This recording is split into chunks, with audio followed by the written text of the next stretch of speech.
নমঃ শিৱায় ওম নমঃ শিৱায় ওম নমঃ শিৱায় নমস্কাৰ বন্ধুসকল পোনপ্ৰথমে আপোনালোকক স্বাগতম জনাইছোঁ এষ্ট্ৰ শক্তি আসাম ইউটিউব চেনেললৈ বন্ধুসকল আজি এই ভিডিঅ'টোৰ যোগেদি আপোনালোকে জানিব পাৰিব ডিচেম্বৰ মাহৰ 12টা ৰাশিৰ মাহেকীয়া ৰাশিফলৰ বিস্তৃত বৰ্ণনা বন্ধুসকল আপোনালোকে যিসকলে মোৰ চেনেলটো ছাবস্ক্ৰাইব কৰা নাই অনুগ্ৰহ কৰি তেওঁলোকে চেনেলটো ছাবস্ক্ৰাইব কৰি দিব বুলি আশা ৰাখিলোঁ বলক আমি এটা ভিডিঅ'টোলৈ আগবাঢ়োঁ ডিচেম্বৰ মাহৰ মেঘ ৰাশিৰ সামগ্ৰিক বিশ্লেষণ ডিচেম্বৰ মাহটো মেঘ ৰাশিৰ বাবে মিশ্ৰিত ফলদায়ক হ'ব মাহৰ আৰম্ভণিতে ধৈৰ্য ধৰাটো অলপ জৰুৰী হ'ব কাৰণ আপোনাৰ ৰাশি অধিপতি মংগল বক্ৰী হ'বলৈ গৈ আছে 15 তাৰিখৰ পিছত সূৰ্যৰ ভাগ্যৰ স্থানলৈ আগমনে আপোনাৰ আত্মবিশ্বাস বঢ়াব কৰ্মৰ ব্যৱসায় ক্ষেত্ৰত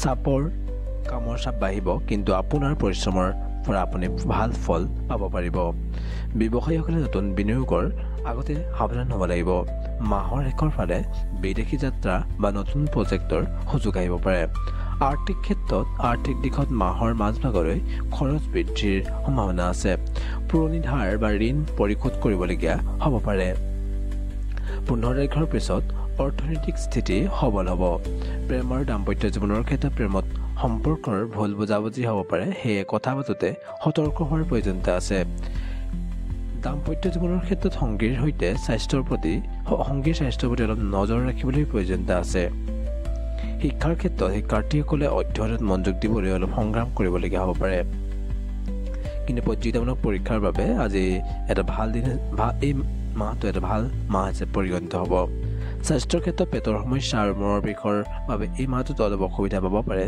বাহন চলোৱাৰ সময়ত অলপ সাৱধান হোৱাৰ প্ৰয়োজনীয়তা আছে জ্যোতিষৰ উপায় হৈছে প্ৰতি মংগলবাৰে হনুমান চালিচা পাঠ কৰিব আৰু ৰঙা বস্তু দান কৰিব এই মাহটোত ইয়াৰ পিছত বৃষ ৰাশিৰ সামগ্ৰিক বিশ্লেষণ এই মাহত আপুনি শান্ত হৈ থকাটো জৰুৰী হ'ব বৃহস্পতি আপোনাৰ ৰাশিতে আছে যদিও বক্ৰী অৱস্থাত থকাৰ বাবে সিদ্ধান্ত লওঁতে অলপ সাৱধান হ'ব লাগিব শুক্ৰৰ মকৰ ৰাশিলৈ আগমনে আপোনাৰ ভাগ্যোদয়ত সহায় কৰিব কৰ্ম আৰু ব্যৱসায় ক্ষেত্ৰত চাকৰিজীৱীসকলৰ বাবে সময় মধ্যমীয়া হ'ব পদোন্নতিৰ আশা থাকিলে কিছু বিলম্বও হ'ব পাৰে ব্যৱসায়ত অংশীদাৰৰ সৈতে সৰু কথাতে তৰ্ক নকৰিব আৰ্থিক ক্ষেত্ৰত হঠাৎ ধন প্ৰাপ্তিৰ যোগ আছে বিশেষকৈ পুৰণি বিনিয়োগৰ পৰা আপুনি লাভ পাব পাৰে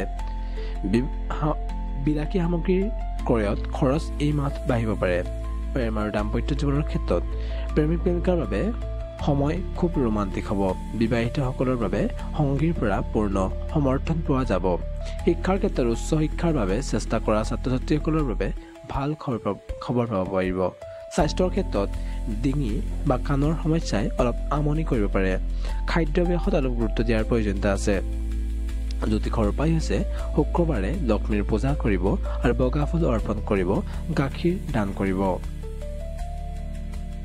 ইয়াৰ পিছতো ৰাশি মিথুন ৰাশিৰ সামগ্ৰিক বিশ্লেষণ ডিচেম্বৰ মাহৰ বুধ গ্ৰহৰ বক্ৰী হৈ থকাৰ বাবে মাহৰ প্ৰথম 15 দিন আপোনাৰ বাবে অলপ প্ৰত্যাহ্বানৰ হ'ব পাৰে কথা বতৰাত সংযম ৰখাটোৰ প্ৰয়োজনীয়তা আছে 15 তাৰিখৰ পিছত সময় অতি উত্তম হ'ব কৰ্মৰ ব্যৱসায় ক্ষেত্ৰত সহকৰ্মীৰ পৰা কিছু সমস্যা আহিব পাৰে কিন্তু আপুনি বুদ্ধিৰে পৰিস্থিতি চম্ভালিব পাৰিব ব্যৱসায়ত নতুন চুক্তি কৰাৰ আগতে নথিপত্ৰ ভালদৰে পঢ়ি ল'ব নহ'লে আপুনি বিপদত পৰিব পাৰে আৰ্থিক ক্ষেত্ৰত আয়ৰ নতুন উৎস মুকলি হ'ব পাৰে কিন্তু মাহৰ আৰম্ভণিতে অনাহক খৰচ হ'ব পাৰে প্ৰেমৰ দাম্পত্য জীৱনৰ ক্ষেত্ৰত প্ৰেমৰ সম্পৰ্কত তৃতীয় ব্যক্তিৰ হস্তক্ষেপৰ পৰা অলপ সাৱধান থাকক দাম্পত্য জীৱনত সুখৰ হ'ব পাৰে সংগীৰ লগত ভ্ৰমণৰ যোগ আছে শিক্ষাৰ ক্ষেত্ৰত গণিত আৰু বিজ্ঞানৰ ছাত্ৰ ছাত্ৰীৰ বাবে সময় অনুকূল হ'ব স্বাস্থ্যৰ ক্ষেত্ৰত ছালৰ সমস্যা বা এলাৰ্জি হ'ব পাৰে জ্যোতিষৰ উপায় হৈছে বুধবাৰে গৰুক সেউজীয়া ঘাঁহ খাবলৈ দিয়ক আৰু গণেশক দুবৰি বন আগবঢ়াব ইয়াৰ পিছত ৰাশি কৰ্কট ৰাশিৰ সামগ্ৰিক প্ৰভাৱ আপোনাৰ ৰাশিৰ বাবে এই মাহটো আৱেগিক হ'ব মংগল গ্ৰহ আপোনাৰ ৰাশিৰ ফালে বক্ৰী হৈ অহাৰ বাবে খং আৰু উত্তেজনা বাঢ়িব পাৰে নিজকে শান্ত ৰাখিবলৈ চেষ্টা কৰিব কৰ্মৰ ব্যৱসায় ক্ষেত্ৰত কৰ্মস্থানত আপোনাৰ কামৰ প্ৰশংসা হ'ব পাৰে কিন্তু কামৰ বোজা বাঢ়িব ব্যৱসায়ীসকলে সতৰ্কতাৰে আগবাঢ়িলে লাভৱান হ'ব পাৰিব আৰ্থিক ক্ষেত্ৰত আৰ্থিক অৱস্থা মজবুত থাকিব, কিন্তু চিকিৎসাজনিত কাৰণত ধন খৰচ হ'ব পাৰে। প্ৰেমৰ দাম্পত্য জীৱনৰ ক্ষেত্ৰত প্ৰেমত সৰু সৰু কথাতে অভিমান বাঢ়িব পাৰে। এই মাহটোত দাম্পত্য জীৱনত সংগীৰ মন বুজিবলৈ চেষ্টা কৰিলে আপুনি শান্তিত থাকিব পাৰিব। শিক্ষাৰ ক্ষেত্ৰত শিক্ষাৰ্থীসকলৰ মন এই মাহটোত অলপ চঞ্চল হ'ব পাৰে। ধ্যান আৰু মেডিটেশ্যন কৰিলে সুফল পাব পাৰিব। স্বাস্থ্যৰ ক্ষেত্ৰত তেজৰ সমস্যা আৰু ৰক্তচাপজনিত সমস্যা থাকিব পাৰে, আৰু সেই থাকিলে আপোনাৰ সাৱধান হোৱাৰ প্ৰয়োজনীয়তা আছে। জ্যোতিষৰ উপায় হৈছে সোমবাৰে শিৱলিংগত কেঁচা গাখীৰ ঢালিব আৰু চন্দ্ৰক অৰ্ঘ্য দিব এই মাহটোত। ইয়াৰ পিছত কি সিংহৰাশিৰ সামগ্ৰিক বিশ্লেষণ। মাহৰ আৰম্ভণিতে আপোনাৰ বাবে যথেষ্ট ভাল হ'ব। 15 ডিচেম্বৰত সূৰ্য ধনু ৰাশিলৈ যোৱাৰ লগে লগে আপোনাৰ ভাগ্যৰ দুৱাৰ মুকলি হ'ব। সমাজত সন্মান বাঢ়িব। কৰ্মৰ ব্যৱসায় ক্ষেত্ৰত চৰকাৰী চাকৰিৰ লগত জড়িত লোকসকলে ভাল খবৰ পাব পাৰে। ব্যৱসায়ত প্ৰসাৰ ঘটাৰ যোগ আছে। আৰ্থিক দিশত শ্বেয়াৰ বজাৰ ব্যৱসায়ত অলপ সাৱধানৰ প্ৰয়োজনীয়তা আছে। সন্তানৰ শিক্ষাৰ বাবে খৰচ বাঢ়িব পাৰে। প্ৰেমৰ দাম্পত্য জীৱনৰ ক্ষেত্ৰত প্ৰেমৰ সম্পৰ্ক নতুনত্ব আহিব পাৰে। অবিবাহিতসকলৰ বাবে বিবাহৰ কথা আগবাঢ়িব পাৰে। শিক্ষাৰ ক্ষেত্ৰত প্ৰতিযোগিতামূলক পৰীক্ষাত সফলতাৰ যোগ আছে। স্বাস্থ্যৰ ক্ষেত্ৰত চকু বা হাড়ৰ সমস্যা হ'ব পাৰে। ৰাতিপুৱা সূৰ্য প্ৰণাম কৰা উচিত হ'ব আপোনাৰ। জ্যোতিষৰ উপায় হৈছে দেওবাৰে সূৰ্য দেৱতাক পানী অৰ্পণ কৰিব আৰু তামৰ পাত্ৰত ব্যৱহাৰ কৰাৰ প্ৰয়োজনীয়তা আছে। ইয়াৰ পিছত কন্যা ৰাশিৰ সামগ্ৰিক বিশ্লেষণ। ডিচেম্বৰ মাহ আপোনাৰ ৰাশি অধিপতি বুধ মাহৰ মাজলৈ বক্ৰী হৈ থকাৰ বাবে ঘৰুৱা সমস্যাই অলপ আমনি কৰিব পাৰে। 15 তাৰিখৰ পিছত সকলো সমস্যা দূৰ হ'ব। কৰ্মৰ ব্যৱসায় ক্ষেত্ৰত কৰ্মক্ষেত্ৰত নতুন দায়িত্ব পাব পাৰে। মাটি বাৰী বা সম্পত্তিৰ ব্যৱসায়ৰ কৰাসকলৰ বাবে লোকসকলৰ লাভৱান হোৱাৰ এই মাহটোত সম্ভাৱনা আছে। আৰ্থিক ক্ষেত্ৰত আপোনাৰ মাহটোৰ আৰ্থিক স্থিতি মধ্যমীয়া হ'ব। ধাৰ লোৱা বা দিয়াৰ পৰা বিৰত থকাটো এই মাহটো উপযোগী হ'ব আপোনাৰ। প্ৰেমৰ দাম্পত্য জীৱনৰ ক্ষেত্ৰত পৰিয়ালৰ মানুহৰ সৈতে ভুল বুজাবুজিও হ'ব পাৰে। জীৱনসংগীৰ সৈতে মুকলি কথা বতৰা পাতিব চেষ্টা কৰিব। শিক্ষাৰ ক্ষেত্ৰত অধ্যয়নত মনোযোগ বাঢ়িব। নতুন কিবা শিকাৰ বাবে এই মাহটো উত্তম হ'ব। স্বাস্থ্যৰ ক্ষেত্ৰত বুকুৰ বিষ বা কাহ চৰ্দিত ভুগিব পাৰে। জ্যোতিষৰ উপায় হৈছে বুধবাৰে মগু দালি দান কৰক আৰু বিষ্ণুৰ সহস্ৰনাম পাঠ কৰিব। ইয়াৰ পিছত তুলা ৰাশিৰ সামগ্ৰিক বিশ্লেষণ। শুক্ৰ গ্ৰহৰ অনুকূল স্থিতিৰ বাবে এই ডিচেম্বৰ মাহটো আপোনাৰ বাবে সৃষ্টিশীল আৰু আনন্দময় হ'ব। আপোনাৰ ব্যক্তিত্বই আনক আকৰ্ষিত কৰিব পাৰিব। কৰ্মৰ ব্যৱসায় ক্ষেত্ৰত মিডিয়া, কলা বা ফেশ্বনৰ লগত জড়িত লোকসকলৰ বাবে সোণালী সময় হ'ব। ব্যৱসায়ত লাভৰ মুখ এই মাহটোত দেখা পাব। আৰ্থিক ক্ষেত্ৰত আয়ৰ বৃদ্ধি হ'ব আৰু বিলাসিতাৰ সামগ্ৰী ক্ৰয় কৰিব পাৰে। এই মাহটোত ভ্ৰমণত ধন আপোনাৰ ব্যয় হ'ব পাৰে। প্ৰেমৰ দাম্পত্য জীৱনৰ ক্ষেত্ৰত প্ৰেমিক প্ৰেমিকাৰ সম্পৰ্ক গভীৰ হ'ব। দাম্পত্য জীৱনত সুখ শান্তি বিৰাজ কৰিব। শিক্ষাৰ ক্ষেত্ৰত শিক্ষাৰ্থীসকলে ভাল ফলাফল দেখুৱাব পাৰিব, কিন্তু এলেহুৱা স্বভাৱ ত্যাগ কৰিব এই মাহটোত লাগিব। স্বাস্থ্যৰ ক্ষেত্ৰত মধুমেহ আৰু ইউৰিন সংক্ৰমণৰ সমস্যা হ'ব পাৰে। পানী বেছিকৈ পান কৰিব এই মাহটোত। জ্যোতিষৰ উপায় হৈছে শুক্ৰবাৰে সৰু ছোৱালীক বগা মিঠাই খুৱাব আৰু সুগন্ধি ব্যৱহাৰ কৰিব। ইয়াৰ পিছত বৃশ্চিক ৰাশিৰ সামগ্ৰিক বিশ্লেষণ। আপোনাৰ ৰাশি অধিপতি মংগল বক্ৰী হোৱাৰ বাবে আপুনি মানসিকভাৱে কিছু অস্থিৰ হ'ব পাৰে। সিদ্ধান্ত লওঁতে আৱেগিক আপুনি নহ'ব। সূৰ্যৰ পৰিৱৰ্তনে অৰ্থনৈতিক দিশত সহায় কৰিব। কৰ্ম ব্যৱসায় ক্ষেত্ৰত কামত বাধা আহিব পাৰে, কিন্তু আপোনাৰ সাহসেৰে তাক জয় কৰিব পাৰিব। শত্ৰুৰ পৰা অলপ সাৱধান হোৱাৰ প্ৰয়োজনীয়তা আছে। আৰ্থিক ক্ষেত্ৰত মাহৰ মাজভাগত হঠাৎ ধন প্ৰাপ্তিৰ যোগ আছে, কিন্তু খৰচ নিয়ন্ত্ৰণ কৰাৰ কঠিন হ'ব পাৰে এই মাহটোত। প্ৰেমৰ দাম্পত্য জীৱনৰ ক্ষেত্ৰত কঠোৰতাৰ বাবে সম্পৰ্কত ফাট মেলাৰ সম্ভাৱনা আছে। সংগীৰ অনুভৱক আপুনি সন্মান কৰিবলৈ এই মাহটোত চেষ্টা কৰিব। শিক্ষাৰ ক্ষেত্ৰত গৱেষণা আৰু কাৰিকৰী শিক্ষাৰ ছাত্ৰ ছাত্ৰীৰ বাবে ভাল সময়। স্বাস্থ্যৰ ক্ষেত্ৰত তেজ আৰু বা দুৰ্ঘটনাৰ পৰা অলপ সাৱধান হোৱাৰ প্ৰয়োজনীয়তা আছে। তেজৰ যদি আপোনাৰ বিকাৰ আছে, তেজৰ আৰু দুৰ্ঘটনাৰ পৰা অলপ সাৱধান হোৱাৰ প্ৰয়োজনীয়তা আছে। গাড়ী লাহে লাহে চলাব এই মাহটোত। জ্যোতিষৰ উপায় হৈছে মঙলবাৰে হনুমানৰ মন্দিৰত বন্তি জ্বলাব আৰু গুড় দান কৰিব।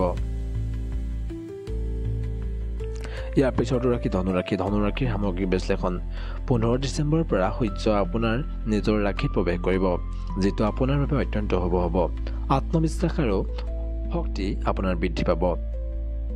ব্যৱসায় ক্ষেত্ৰত কৰ্মক্ষেত্ৰত পদোন্নতি বা মান সন্মানৰ বৃদ্ধিৰ যোগ আছে। ব্যৱসায়ীসকলে নতুন পৰিকল্পনা কাৰ্যকাৰী কৰিব পাৰে এই মাহটোত। আৰ্থিক ক্ষেত্ৰত আৰ্থিক দিশত অৱস্থা টনকিয়াল হ'ব। ধৰ্মীয় কামত এই মাহটোত ধন ব্যয় হ'ব পাৰে। প্ৰেমৰ দাম্পত্য জীৱনৰ ক্ষেত্ৰত প্ৰেমত সম্পৰ্কত বিশ্বাস এই মাহটোত বাঢ়িব। দাম্পত্য জীৱনত সুখৰ বতাহ বলিব। শিক্ষাৰ ক্ষেত্ৰত শিক্ষাৰ্থীসকলে এই মাহটো সফলতাৰ চাবিকাঠি লাভ কৰিব। উচ্চ শিক্ষাৰ বাধা দূৰ হ'ব এই মাহটোত। স্বাস্থ্যৰ ক্ষেত্ৰত ওজন বৃদ্ধি বা যকৃতৰ সমস্যা হ'ব পাৰে। তেলীয়া বস্তু কমকৈ খাব। জ্যোতিষৰ পাই হৈছে বৃহস্পতিবাৰে হালধীয়া বস্তু কল বা দালি দান কৰক আৰু কপালত কেশৰৰ ফুট লওক। ইয়াৰ পিছত মকৰ ৰাশিৰ সামগ্ৰিক বিশ্লেষণ শনি আপোনাৰ ৰাশিতে আছে আৰু শুক্ৰ আপোনাৰ ৰাশিলৈ আহিব। এই সংযোগে আপোনাক গম্ভীৰ আৰু পৰিশ্ৰমী কৰি তুলিব। ব্যৱসায় ক্ষেত্ৰত কঠোৰ পৰিশ্ৰমৰ ফল পাব পাৰিব। বিদেশৰ লগত জড়িত ব্যৱসায় বা চাকৰিত উন্নতি হ'ব পাৰে। আৰ্থিক ক্ষেত্ৰত আৰ্থিকভাৱে সময় ভাল হ'ব, কিন্তু 15 তাৰিখৰ পিছত খৰচ বৃদ্ধি হ'ব পাৰে। সঞ্চয়ৰ ওপৰত আপুনি গুৰুত্ব দিয়াৰ প্ৰয়োজনীয়তা আছে। প্ৰেমৰ দাম্পত্য জীৱনৰ ক্ষেত্ৰত স্থিতিশীলতা দেখা যাব। অৱশ্যে দাম্পত্য জীৱনত সৰু সৰু কথাত মত বিৰোধী হ'ব পাৰে। শিক্ষাৰ ক্ষেত্ৰত একাগ্ৰতা বৃদ্ধি পাব, যাৰ ফলত জটিল বিষয়বোৰো সহজে আয়ত্ত কৰিব পাৰিব। স্বাস্থ্যৰ ক্ষেত্ৰত ভৰিৰ বিষ বা বাত বিষৰ সমস্যাই অলপ দেখা দিব পাৰে। জ্যোতিষৰ পাই হৈছে শনিবাৰে শনি মন্দিৰত তেলৰ চাকি জ্বলাব আৰু দুখীয়া মানুহক সহায় কৰিব। ইয়াৰ পিছতে কুম্ভ ৰাশিৰ ডিচেম্বৰ মাহৰ সামগ্ৰিক বিশ্লেষণ। শনিৰ প্ৰভাৱত আপোনাৰ ওপৰত আছেই, কিন্তু মাহটোৰ গ্ৰহৰ স্থিতি আপোনাৰ বাবে লাভজনক হ'ব। বন্ধুৰ সহায় পাব। ব্যৱসায় ক্ষেত্ৰত কেৰিয়াৰত নতুন সুযোগ আহিব। সামাজিক কাম কাজত ব্যস্ততা বাঢ়িব আৰু তাৰ পৰা লাভ হ'ব। আৰ্থিক দিশত আয় বৃদ্ধিৰ শক্তিশালী যোগ আছে। পুৰণি বিনিয়োগৰ পৰা লাভ পাব পাৰে। প্ৰেমৰ দাম্পত্য জীৱনৰ ক্ষেত্ৰত প্ৰেমিক প্ৰেমিকাৰ মাজত বুজাবুজি ভাল হ'ব। অবিবাহিতসকলৰ বাবে ভাল প্ৰস্তাৱ আহিব পাৰে। শিক্ষাৰ ক্ষেত্ৰত কাৰিকৰী শিক্ষাৰ্থীসকলৰ বাবে শুভ সময়। স্বাস্থ্যৰ ক্ষেত্ৰত গেষ্ট্ৰিক আৰু স্নায়ুৰ সমস্যা হ'ব পাৰে। যোগ আৰু ব্যায়াম কৰাটো জৰুৰী হ'ব। জ্যোতিষৰ পাই হৈছে শনিবাৰে পিপল গছৰ তলত আপুনি চাকি জ্বলাব আৰু কলা বস্তু দান কৰিব, তেতিয়া আপোনাৰ বিৰূপ প্ৰভাৱবোৰ দূৰ হ'ব। এই মাহটোৰ শেষৰ ৰাশিফল মীন ৰাশিৰ ডিচেম্বৰ মাহৰ সামগ্ৰিক বিশ্লেষণ। আপোনাৰ ৰাশি অধিপতি বৃহস্পতি বক্ৰী হৈ আছে। ৰাহু আপোনাৰ ৰাশিত অৱস্থান কৰিছে। সেয়ে মানসিক বিভ্ৰান্তি হ'ব পাৰে। 15 তাৰিখৰ পৰা কৰ্মস্থানত সূৰ্যৰ প্ৰভাৱে উন্নতি দিব আপোনাক। কৰ্মক্ষেত্ৰত ষড়যন্ত্ৰৰ পৰা অলপ সাৱধান থাকিব লাগিব। ব্যৱসায়ত সাৱধানে আগবাঢ়ক। ডাঙৰ ৰিস্ক এই মাহটোত নল'ব। আৰ্থিক দিশত উত্থান পতন থাকিব। ধাৰত টকা নিদিব। প্ৰেমৰ দাম্পত্য জীৱনৰ ক্ষেত্ৰত সম্পৰ্কত সন্দেহৰ ভাৱ আহিবলৈ নিদিব। দাম্পত্য জীৱনত সংগীৰ স্বাস্থ্যৰ যত্ন লোৱাৰ প্ৰয়োজনীয়তা আছে। শিক্ষাৰ ক্ষেত্ৰত শিক্ষাৰ্থীসকলৰ বাবে মন পঢ়াৰ পৰা বিচলিত হ'ব পাৰে। শিক্ষাৰ্থীসকলৰ গুৰু আৰু শিক্ষকৰ পৰামৰ্শ লোৱাৰ প্ৰয়োজন আছে। স্বাস্থ্যৰ ক্ষেত্ৰত ভৰিৰ সমস্যা আৰু টোপনিৰ অভাৱত অলপ অসুবিধাৰ সৃষ্টি হ'ব পাৰে। জ্যোতিষৰ পাই হৈছে বৃহস্পতিবাৰে শিৱ মন্দিৰত হালধীয়া ফুল অৰ্পণ কৰিব আৰু কপালত হালধীয়া ফুট ধাৰণ কৰিব। এনে কৰিলে এই মাহটোৰ আপোনাৰ ঋণাত্মক প্ৰভাৱ দূৰ হ'ব। বন্ধুসকল, আপোনালোকৰ 12টা ৰাশিৰ সকলোলৈ ডিচেম্বৰ মাহৰ আন্তৰিক শুভেচ্ছা জ্ঞাপন কৰিলোঁ আৰু আপোনালোকৰ এই মাহটো সুখ শান্তিৰে ভৰি পৰক তাৰে কামনা কৰিছোঁ। ইয়াকে আজিৰ ভিডিঅ'টো ইমানতে সামৰণি মাৰিছোঁ। জয় শ্ৰী ৰাম, জয় শ্ৰী ৰাম, জয় শ্ৰী ৰাম।